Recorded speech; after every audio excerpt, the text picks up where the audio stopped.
ராதே கிருஷ்ணா. ஸ்ரீமதே ராமானுஜாய நமஹ. யோ நித்யம் அச்சுத பதாம்புஜ யுக்ம ருக்ம வியாமோகதாம் ஸ்ததிதராணி த்ரிணாய மேனே அஸ்மத்குரோர் பகவதோ தயைக சிந்தோஹோ ராமானுஜஸ்ய சரணம் சரணம் பிரபக்ஞே. அழகாக ராமானுஜர் வைத்தமாநிதி பெருமாள் கோவிலுக்கு வரார். அங்கே பெண் பிள்ளை ராமானுஜரை நிறுத்தி ஒரு 81 வாக்கியங்களை அவரிடம் சொல்கிறா. ராமானுஜர் ஒரே ஒரு கேள்வி அந்த பெண் பிள்ளையிடம் கேட்டார். என்னன்னா, எல்லோருக்கும் புகும் ஊர் உனக்கு புறப்படும் ஊர் ஆயிற்றோ அப்படின்னு ஒரு கேள்வியை அந்த பெண் பிள்ளை பார்த்து கேட்டா. அதுக்காக ராமானுஜர் கேட்ட அந்த ஒரு கேள்விக்காக பெண் பிள்ளை 81 வாக்கியங்களை சொல்கிறா. நம்ம நேத்தி முதல் வாக்கியத்தை பார்த்தோம். அழைத்து வருகிறேன் என்றேனோ அக்ரூரரை போலே. அக்ரூரரோட பக்தியை பெண் பிள்ளை ரொம்ப அழகாக அந்த வாக்கியத்தில் சொல்கிறா.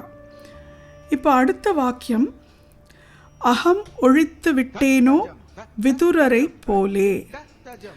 விதுரர் ஒரு வேலைக்காரியோட மகன். வேலைக்காரியோட மகன் விதுரர் பரம ஏழை. அவரோட மனைவிக்கு ஒரே ஒரு துணி தான் இருந்தது உடுத்திக்கிறதுக்கு. அந்த துணியை உடுத்தி துவைச்சு திரும்பியும் உலர்த்தி திரும்பி அதே துணியை தான் உடுத்த முடியும். அந்த மாதிரியான பரம ஏழை. ஆனால் அவரோட பக்திக்கு நிகர் யாருமே இல்லை. விதுரர் அவ்வளோ ஒரு எளிமையானவர், கொஞ்சம் கூட அகம்பாவம் இல்லாதவர். அகம்பாவம்ன்றது அவரோட அகராதியிலேயே கிடையாது. அப்பேற்பட்டவர் விதுரர். ஏன்னா அவரோட பக்தி கிருஷ்ணர் மேலே அவ்வளோ அபாரமான பக்தி. அந்த பக்தியை வச்சுண்டு கிருஷ்ணர் விதுரரை கொண்டாடினாராம். விதுரரை எப்போதுமே கொண்டாடுவாராம் கிருஷ்ணர். நம்ம வீட்டுக்கு யாராவது ரொம்ப பெரிய மனுஷா யாராவது வந்துட்டான்னா நம்ம எல்லார்கிட்டையும் டங்கூரா போட்டு சொல்லுவோம். ஓ, இவ வந்தால் நம்ம வீட்டுக்கு, இவ நம்மளோட வீட்டுக்கு சாப்பிட்டா, இவ நம்ம வீட்டில் இத்தனை நேரம் டைம் ஸ்பெண்ட் பண்ணா, அப்படி இப்படின்லாம் சொல்லுவோம் பெருமையாக. ஆனால் விதுரர் கடவுளே அவர் வீட்டுக்கு வந்தாலும் அதை அவரோட பக்தி அவருக்குள்ளேயே அவர் வச்சிருப்பார். யார்கிட்டையும் சொல்ல மாட்டார். கொஞ்சம் கூட ஒரு அகம்பாவம் என்பது இல்லவே இல்லை அவர்கிட்ட. அந்த மாதிரியான ஒரு பியூட்டிஃபுல்லான ஒரு மனிதர் தான் விதுரர். இப்படி இருக்கிறச்சே ஒரு தடவை கிருஷ்ண பரமாத்மா தூது வந்தாராம். ஒரு செய்தி எடுத்துட்டு 2 பாண்டவர்களுக்கும் கௌரவர்களுக்கும் செய்தி எடுத்துட்டு வந்தாராம். தூது எடுத்துன்னு வந்தவர் கிருஷ்ணர். எல்லாரும் அங்கே எல்லாரும் கேட்குறாளாம், கிருஷ்ணா சாப்பிட்றியா அப்படின்னு. ஃபஸ்ட்டு யுதிஷ்டிரன் கேட்குறாராம். கிருஷ்ணர் இல்லை எனக்கு பசி இல்லை அப்படிங்கிறாராம். இந்த மாதிரி பாண்டவர்கள் எல்லாரும் கேட்குறாளாம், பசி இல்லைன்னு சொல்கிறாராம். அதே மாதிரி அந்த சைடில் துரியோதனன் கேட்குறாராம். துரியோதனனும் கிட்டையும் பசி இல்லை அப்படின்னு சொல்லிடுறாராம் கிருஷ்ணர். அப்படியே துரியோதனன் சொல்லி முடித்ததுக்கப்புறம் கிருஷ்ணர் அப்படியே விதுரர் வீட்டுக்கு வரார். விதுரர் வீட்டில் விதுரரோட மனைவி இருக்கா. கதவு சாத்தியிருக்கு. மனைவி அவளோட துணியை காய வச்சிருக்கா. உடம்புல ஒட்டு துணி கிடையாது. அவளோட துணி, அவகிட்ட இருக்கிற ஒரே துணியை துவைச்சி காய வச்சிருக்கா. விதுரர் வீட்டில் இல்லை, வெளில போயிருக்கார். கிருஷ்ணர் கதவு தட்டினாராம். தட்டின உடனே யாரு அப்படின்னு கேட்குறா விதுரரோட மனைவி. உடனே கிருஷ்ணர் சொல்கிறாராம், நான் கண்ணன் வந்திருக்கேன் அப்படின்ன உடனே, ஓ என் கண்ணனா, என் கிருஷ்ணனா அப்படின்னு சொல்லி விதுரரோட மனைவி அப்படியே ஓடி வராளாம். அவள் உடம்புல துணி இல்லைன்றதை கூட பாராட்டலையாம். கண்ணன் வந்திருக்கார், நம்ம வீட்டுக்கு கண்ணர் வந்திருக்கார் அப்படின்னு சொல்லி ஓடி கதவை திறந்து கண்ணனை உள்ளே இழுத்துன்னு போய் உட்கார வைக்கிறாளாம். உட்கார வச்ச உடனே கண்ணன் சொல்கிறாராம், எனக்கு ரொம்ப பசிக்கிறது, ஏதாவது சாப்பிட்றதுக்கு இருக்கா அப்படின்னு கேட்குறாராம். உடனே அவளுக்கு கையும் உடலையாம் காலும் உடலையாம். அங்கே பக்கத்தில் வாழைப்பழம் இருந்துதான். அப்படியே வாழைப்பழத்தை எடுத்து வாழைப்பழத்தை உரித்து தோலை கண்ணன்கிட்ட கொடுத்துட்டு வாழைப்பழத்தை தூக்கி போட்டுட்டு இருந்தாளாம். கண்ணனும் மைமறந்து அந்த வாழைப்பழ தோலை ருசிச்சு சாப்பிட்டுட்டு இருந்தாளாம். இவளும் வந்து ஒன்றொன்னா பிரித்து வாழைப்பழத்தை தூக்கி போட்டுட்டு தோலை வந்து கண்ணன்கிட்ட கொடுத்துட்டு இருந்தா. கண்ணனும் அதை சாப்பிட்டுட்டு இருந்தார். இப்படி நடந்துட்டு இருக்கிறச்சே விதுரர் வரார். விதுரர் வந்த உடனே அவருக்கு ஒரே பார்த்துட்டு அவருக்கு ஒரே அதிர்ச்சி ஆயிடுறது. உடனே என்ன பண்ணிட்டு இருக்க நீ அப்படின்னு கேட்குற. உடனே அவள் வந்து அப்போ தான் அவள் அந்த கான்ஷியஸ்னஸ்க்கு வரா. வந்துட்டு ஐயோ நம்ம ஒட்டு துணி இல்லாமல் இருக்கிறத பார்த்து திட்டுறாரோ அப்படின்னு நினச்சிக்கிறா. ஆனால் விதுரர் சொல்கிறார், பகவானுக்கு நீ வந்து பழத்தை கொடுக்காம தோலியை போய் கொடுத்துட்டுருக்கியே, என்ன நடந்துட்டுருக்கீங்க அப்படின்னு. அப்போ உடனே கண்ணன் சொல்கிறார், இல்லை அவள் கொடுத்த அந்த தோலி ரொம்ப ருசியாக இருந்தது அப்படின்னு சொல்கிறார். உடனே விதுரர் சொல்கிறார், இரு கண்ணா, உனக்கு தோலியா, நான் உனக்கு தளிகை பண்ணி நான் உனக்கு பரிமாறுறேன் அப்படின்னு சொல்லிவிட்டு கொஞ்சம் குழம்பு, ரசம், கரமது அதெல்லாம் பண்ணி இலையை போட்டு கிருஷ்ணரை உட்கார வச்சு அதெல்லாம் இலையில் போட்டு பரிமாறுறார்.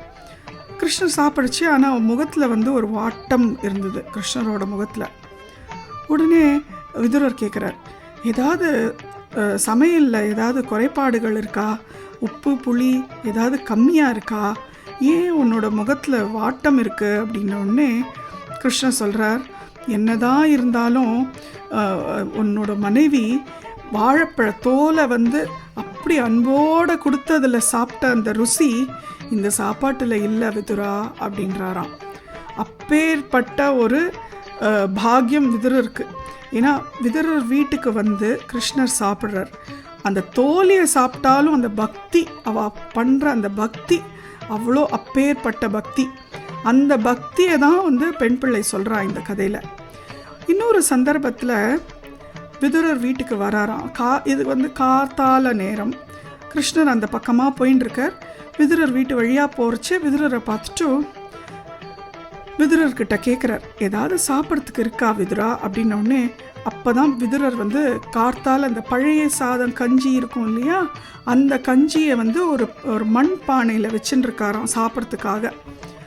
அவர் பார்த்துட்டு, ஐயோ கிருஷ்ணர் கேட்குறாரே, நம்மக்கிட்ட இருக்கிறதோ இந்த ஒரு கஞ்சி மட்டும்தான் அப்படின்ட்டு, கிருஷ்ணா எங்களுக்கு கொடுக்கறதுக்கு இந்த கஞ்சி மட்டும்தான் இருக்குது கிருஷ்ணா அப்படின்றாராம் விதுரர்.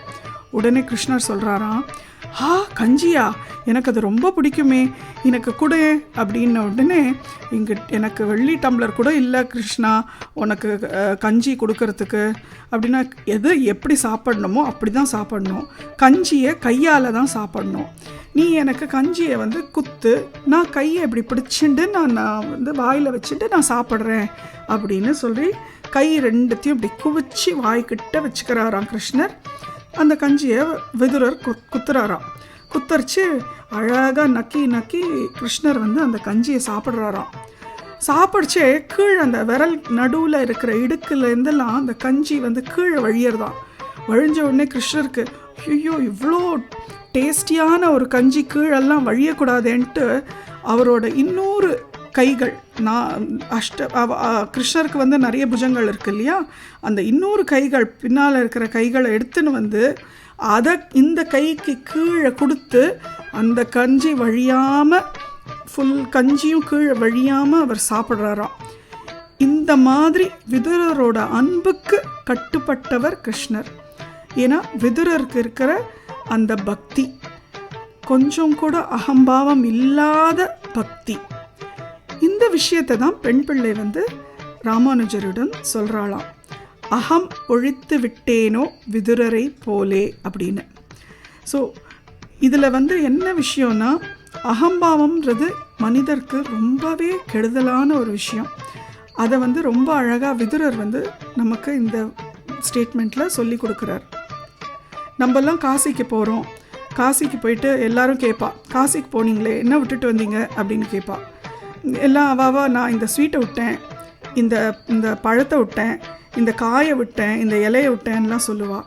ஆனால் நீங்கள்லாம் காசிக்கு போனீங்கன்னா அகம்பாவத்தை விடுங்கோ, கோபத்தை விடுங்க, பொறாமையை விடுங்க, அந்த மாதிரி கெட்ட குணங்களெல்லாம் விட்டுட்டு வாங்கோ.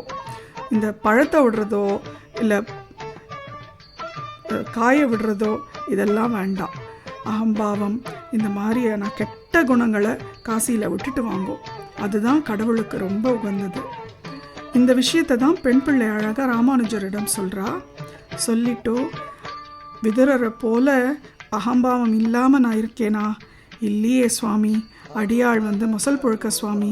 பரப்பில் கடந்தா என்ன, வயலில் கடந்தா என்ன, என்னால் எந்த பிரயோஜனமும் இல்லை சுவாமி.